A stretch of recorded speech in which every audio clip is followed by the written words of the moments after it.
going to tell a series of stories. I'll be playing my horn some more.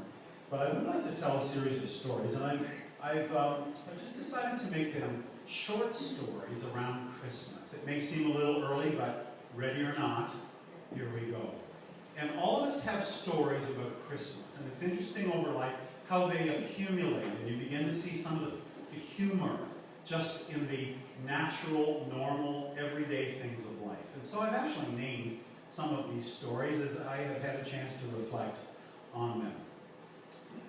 I'd like to call this first story A Redneck Christmas. Growing up in our household in Roblin, Ontario, about 5.5 hours from here toward Kingston near the 401, we lived on a farm. It was a good life growing up on a farm. It really was. There was something that, looking back now, was so wholesome. We took for granted some of the kinds of food, the fresh foods and vegetables and the meat that we had available to us. Now I look back with amazement on what a good life that really was. Fresh air, lots of open spaces, and room to play, think, and imagine the world before us. Christmas was an extra special time, and it is. We can hardly wait for Christmas. We would just shake with anticipation for Christmas. Now, understand that Jason is 13 years my younger. There were 4 boys.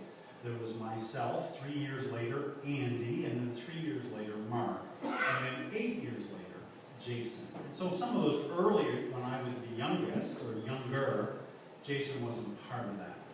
We would shake with anticipation, hardly able to contain ourselves. Throughout the season, we would see the tree, we would see the gifts begin to just expand a little bit. But on Christmas morning, that's when the apex of the season just came to a focus. And we would be there on that morning, ready to jump out of bed. And we would wake up and we would come to the top of the stairs, and I don't know why we did it every year, because we knew it never worked. As soon as we got there, Mom would say, "You can't come down yet. Dad is doing the chores." Now listen, at the best of time, for a child, chores can be a mundane thing. But on Christmas morning, chores are hated all the more. We would stay upstairs and we had to wait for the chores to get done. We would hear Father come in, and that was our cue. We would come downstairs and we would be ready. We would get to take a peek, and yes, lo and behold, the tree was there. The gifts that had been there were still there, but there was more gifts, which meant only one thing. And you know what it was. Santa, once again, had gotten himself down that little stovepipe with that hot fire that my father put up every year. We were excited, and we were ready.